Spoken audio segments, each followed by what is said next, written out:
Hi, it's me, Mike Vardy, the host of the Productivityist podcast. Over the next several weeks, I'm going to be posting some bonus content just to give you a little bit more to listen to, some insights, some ideas, some information from me. And it's all archival content from my 3 Minutes of TimeCrafting podcast that I did in 2018 and 2019. So what you're going to hear is the beginnings and the endings of those episodes. So these are largely unedited, but each of these episodes can be listened to as you see fit. You know, whether you want to listen to them all at once, whether you want to kind of make your way through them slowly but surely, but they're each 3 minutes long. So you can kind of have this daily dose of productivity every single day over the next several weeks. I'm doing this as a bit of an experiment. And if you have feedback, I'd love to hear it. Email me at podcast@productivityist.com and let me know your thoughts. I really want to make sure that I'm offering value. And I think that there's a lot of really great nuggets in these episodes. So stick around, and I hope you enjoy this bonus episode of the Productivityist podcast featuring the episodes that I published in March of 2018 of my 3 Minutes of TimeCrafting podcast. See you later. Here are your 3 Minutes of TimeCrafting for March 7th, 2018 with me, Mike Vardy. Last week I attended 2 conferences in San Diego, Traffic and Conversion and Social Media Marketing World. I attend plenty of conferences, and I can give one piece of advice that can apply to most, if not all of them. Get the virtual ticket if you can. When it comes to in-person conferences, I believe that the magic is in the middle, meaning that in between sessions or outside of them altogether is where a lot of the opportunities for you will lie. I made a point of attending sessions about 33% of the time, while I spent the rest roaming the convention floors and having breaks with friends and colleagues I hadn't seen offline in ages. You can watch or listen to the sessions anytime. You can't say the same for getting FaceTime with people in person. So get the virtual ticket. You'll be glad you did. Now in app news, Meta Lab has just released a new look and feel to their project management tool, Flow. Flow was first released in 2011, and it's evolved over the years into a fantastic, albeit a bit pricey for some, team productivity solution. Flow took top spot on Product Hunt in its category when word got out about the facelift it received. And I've got a bit of a soft spot for Flow, as it's developed here in my hometown of Victoria, BC, Canada. So I wanted to shine a bit of a spotlight on it. Now, some of the newness that Flow offers includes a completely redesigned interface, a new projects dashboard, and new resource management features to help you view and balance your entire team or company's workload for the week, month, and beyond. Now, if you want to give Flow a test drive, head over to its Product Hunt page, upvote it if you have an account, and then go to getflow.com and apply the promo code that they are offering right on the Product Hunt website. Finally, this week I adopted a new way to tackle my administrative tasks. What I've done is eliminated administrative day altogether, and that was on Tuesdays for me, and I've created 3 horizontal themes that run throughout my week. From 9 a.m. to 10 a.m. every day, I go into what I call maintenance mode, which covers all of my shallow work tasks like administrative tasks and other low-hanging fruit. From 2 p.m. to 4 p.m. every day, I'm going to dive into making mode, which is when I'll write and craft things. And then from 10 p.m. until midnight, I'll shift into musing mode, where I will brainstorm, plan, reflect, and journal before heading off to bed. I chose those slots based on my body clock, and you may want to give them a try based on your own body clock and see how they work. I'll keep you posted on how they work for me over the weeks ahead here on the show, as well as in my weekly email, The Dailies. Now, if you want to get the dailies, which is my weekly digest email crafted by yours truly, then go to productivityist.com/getthedailies and subscribe today. That's it for today. I'll be back tomorrow with another episode of 3 Minutes of TimeCrafting. See you later. Here are your 3 Minutes of TimeCrafting for March 8th, 2018 with me, Mike Vardy. Task switching can be a real time suck, and new research proves it, at least when it comes to switching apps. In its findings, RingCentral says that 69% of employees reported spending up to 1 hour a day going back and forth between apps. That amounts to 32 days over the course of a year. According to an article at Ladders, which I'll link to in the show notes, Site Research, who gathered the data on behalf of RingCentral, surveyed 2,000 knowledge workers in the US, Australia, and the UK. But the article dives deeper into these findings as well. Some of the other findings include that 68% toggle between apps up to 10 times an hour. 56% find searching for information in different apps disruptive, and 31% have lost their train of thought while navigating between apps. Now, this is something that I want to dive into a little bit deeper and maybe offer some insights in terms of how you can avoid some of this, even if your workplace has a plethora of apps that you're dealing with on a daily basis. One of the best things you can do to help avoid this interruption of thought and the distractions that moving from app to app can cause is to batch your tasks by mode.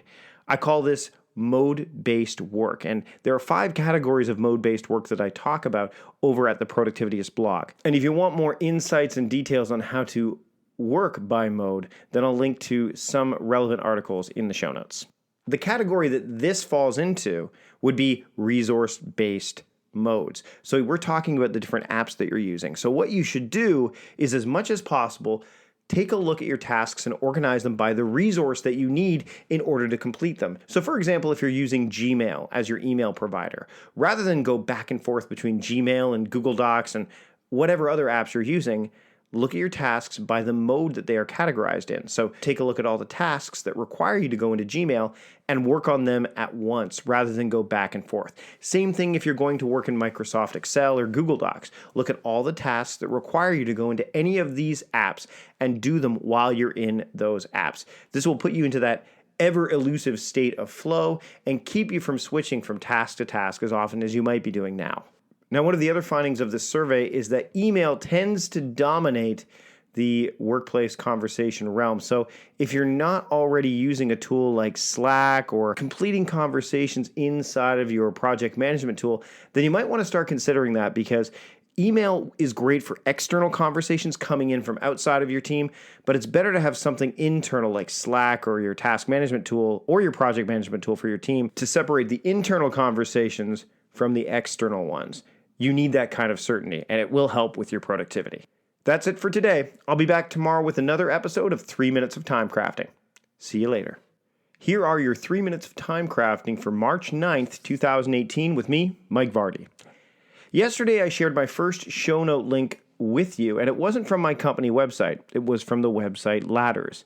I also shared some other links with you, but I'm afraid this platform doesn't handle links very well. So if you want to ever get a source for a story from me or external links, just email me at askmike@productivityist.com and reference the date of the show, and I'll get you whatever links you need. Now, if you are looking for some other great insights on productivity, I do recommend you read Ladders regularly. The content that Ladders delivers is exceptional in this space, and it has been a mainstay in my RSS app for as long as I can remember. Another great resource is Quartz, so you should check them out as well. There are so many great stories at both of these sites that listing them would be a massive undertaking and apparently not at all fruitful. So just Google both of these sites with the word productivity and you'll be on your way. I've spent a lot of time on crowdfunding sites, and one of the devices I found there was a Bluetooth sign that you put on your desk to indicate if you were available or not. It was meant for an open office environment, so I understand it may have a target market in that space, but for those of us who have a door we can close, I have long suggested that you get a Do Not Disturb sign for your door. It turns out NBC News has a story about an agency that decided to put the idea of Do Not Disturb signs into practice as well. The article also reveals other ideas they implemented, so I recommend you check out that link. Go to the NBC News story and look up Do Not Disturb, or again, email me at askmike@productivityist.com, and I'll send it off your way. That said, I'd like to encourage you to create your own Do Not Disturb boundary if you can. Mine's simple. Number 1, if my door is open, knock first, then step on in. Number 2, if my door is closed and there is no Do Not Disturb sign on it, knock first. I'll respond if I'm willing and able. I most often am. And number 3, if my door is closed, I'm either with a client or recording a podcast, like this one. Now, if my son at 4 years old could follow that set of rules, then so can your much older work colleagues. The key here is to start setting boundaries in a small way. Perhaps using the Do Not Disturb sign is the way you can do that. Maybe not, and you need to find something different or smaller. But once you put that boundary in place, no matter its size, you need to respect it, or you cannot expect anyone else to respect it.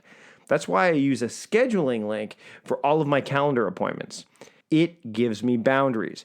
It's up to me to let it do its job and not circumvent it by scheduling appointments without using it. You can use a free tool like Calendly to do this, or go bigger, like with what I use, Acuity scheduling.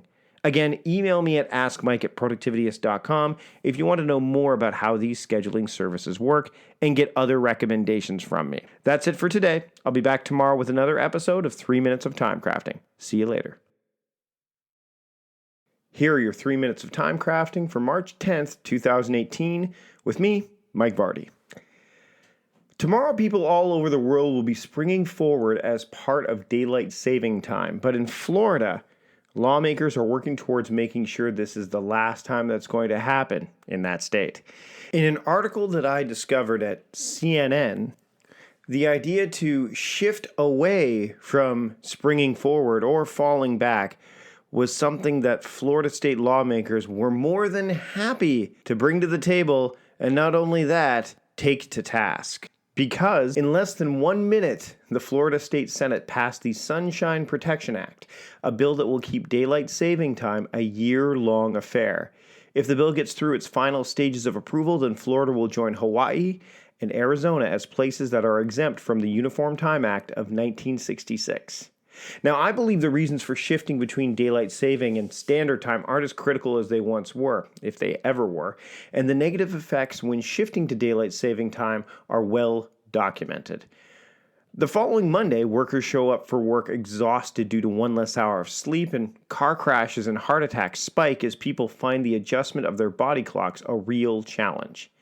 Now, in an article from health.com, 4 sleep experts have shared tips to help people adjust to the change in a way that makes it easier to deal with.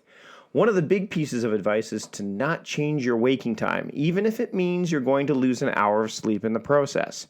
I'll be doing that, and I'm a night owl, meaning I'll go to bed at 1 a.m. and still get up at 8 a.m., even if it really is 7 a.m. in my head. Now, Michael J. Bruce, who I've had as a guest on my weekly program, the Productivities Podcast, suggests that you should make the transition slowly, going to bed incrementally earlier every night leading up to the change.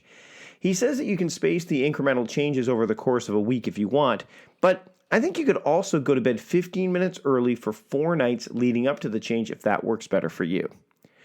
No matter how you deal with daylight saving time, and remember, it's daylight saving time, not daylight savings time, I think the key is to listen to your body clock as much as possible throughout the process. If you can arrange a later start to your workday on Monday to help you adjust, then that would be ideal. I'll be doing that myself on Monday, a full hour. If you can't make a full hour work, then try for half of that. Any amount of time is better than no amount of time, right? All that said, don't forget, if you live in a region where you are supposed to set your clocks ahead an hour before you go to bed, do that. It may be ridiculous, but if you don't do it, you're going to regret it. So this is your reminder. That's it for today. I'll be back tomorrow with another episode of 3 Minutes of TimeCrafting. See you later. Here are your 3 Minutes of TimeCrafting for March 11th, 2018, with me, Mike Vardy. I want you to take a moment to look at a calendar, a paper-based one. One of the first things you'll notice is that the first day of the week isn't Monday, it's Sunday. So why is Monday considered the beginning of the week then? Why can't it be Sunday? What if you could go into Monday with less of a sense of burden and in a more relaxed and open state of mind? What if you could have already accomplished some of the things that were really important to you by the time Monday arrived?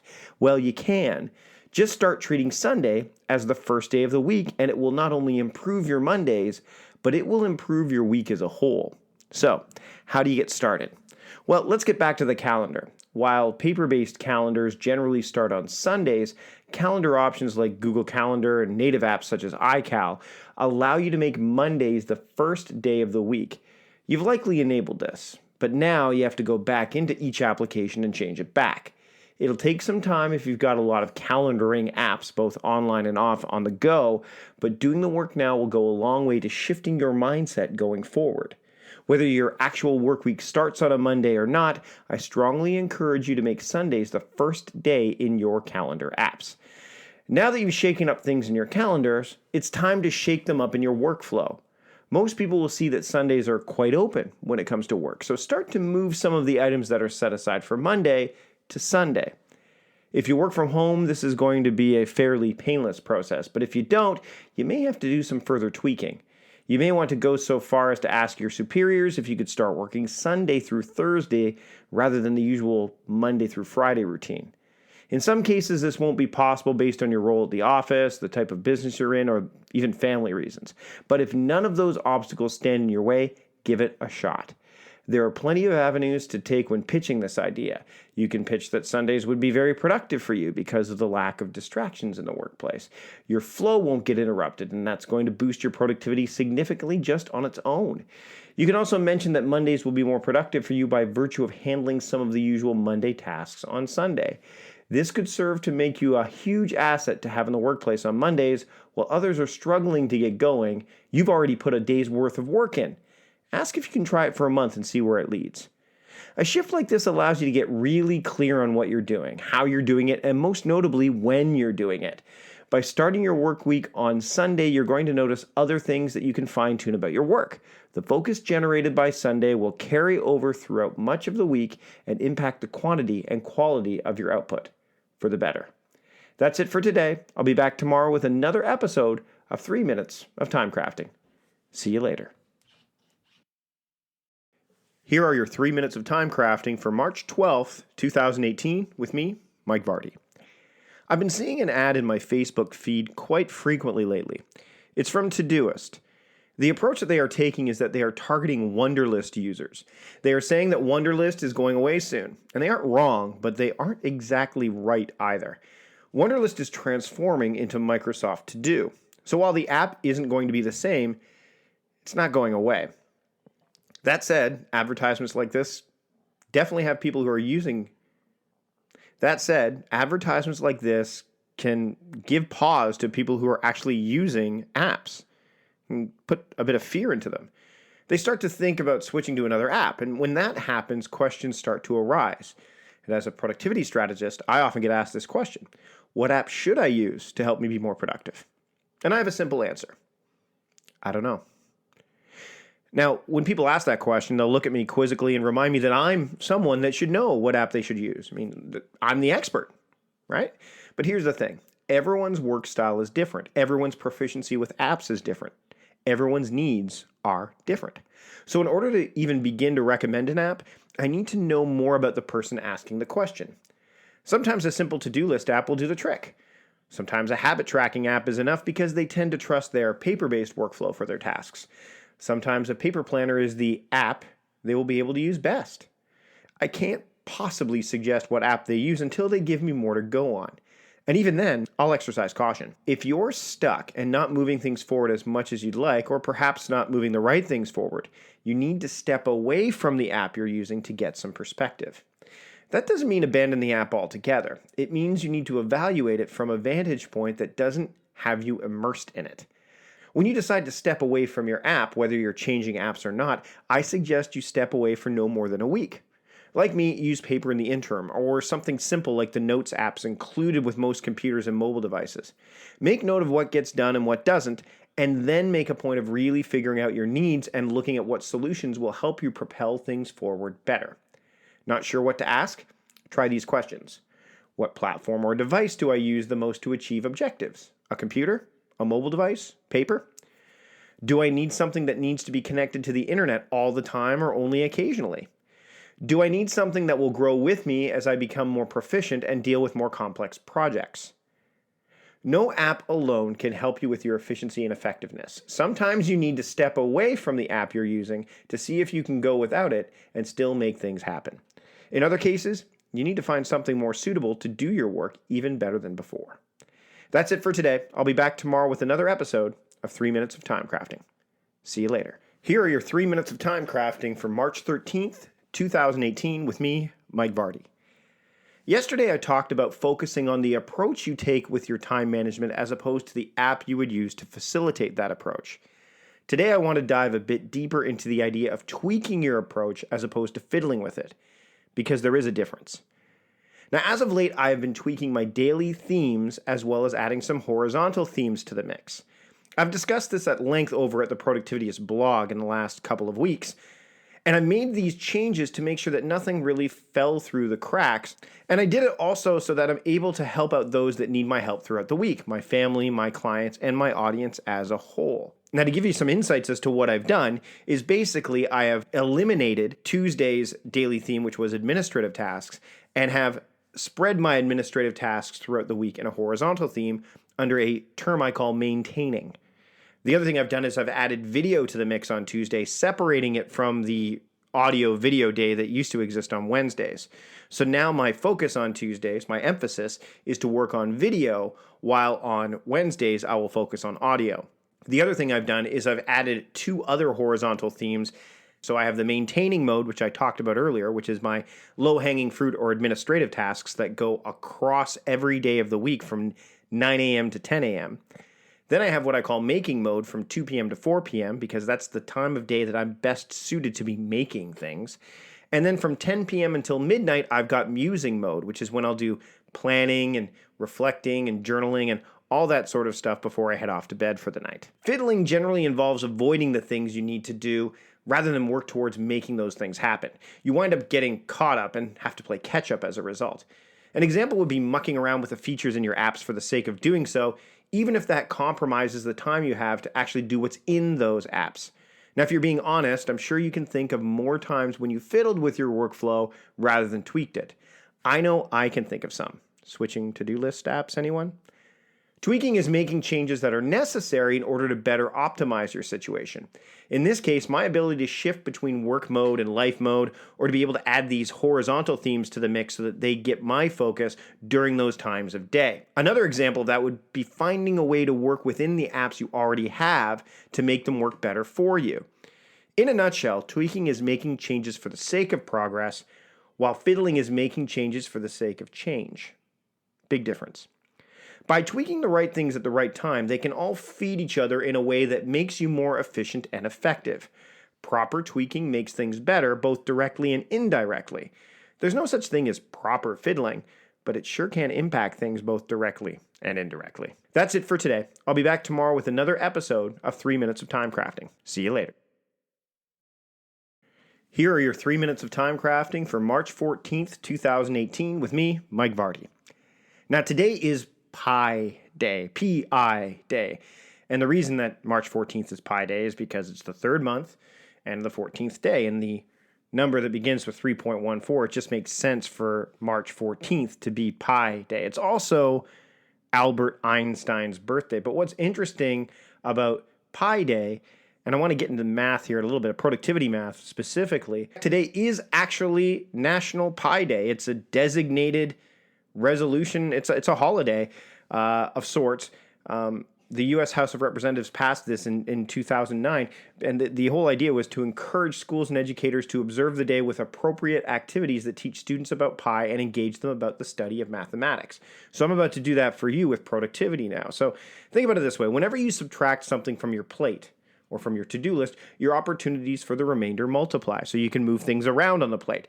That is a classic case of addition through subtraction. Subtraction and division are the keys to productivity. You remove things either through completion, delegation, or deletion. Fractions are also important when it comes to productivity math because you parse things down as far as they will go until you get to the lowest common denominator. Ultimately, what you are striving for is the lowest common denominator. So when we're talking about this, we're talking about looking at a task and really understanding if it is a task or if it's a project that needs to be broken down into smaller tasks. Multiplication happens far too often when it comes to productivity. And unlike with addition, where you can keep track of how things are totaling up easier, doing so with multiplication is far more taxing and difficult to keep up with. Ratios are the same, sort of. So let's be honest. Would you rather face 2-to-1 odds or 20-to-1 odds? Well, if you are the 1 in that ratio, then keeping tabs on 2 things is far easier. And the quality of those things will be far better. 0 is where many folks want their email inbox count to be, but unless you work at getting the stuff in your inboxes down to 0, then just going after inbox 0 gets you next to nothing, which can actually wind up being less than 0 if you're not careful. Now that may sound confusing, but ultimately what I'm trying to say there is that your quest for inbox 0 is all well and good as long as you deal with each number along the way in an appropriate fashion. So the goal is not necessarily to get to 0 for the sake of getting to 0. It's to make sure that there's really nothing left untouched or undecided in your inbox, not so much that your email count is down to 0. So there's a little bit of productivity math for you today. I hope you enjoyed this bit of tongue-in-cheek episode. I'm going to probably dive into each more of these as time goes by beyond National Pie Day. And by the way, enjoy a piece of pie today. That's it for today. I'll be back tomorrow with another episode of 3 Minutes of Time Crafting. See you later.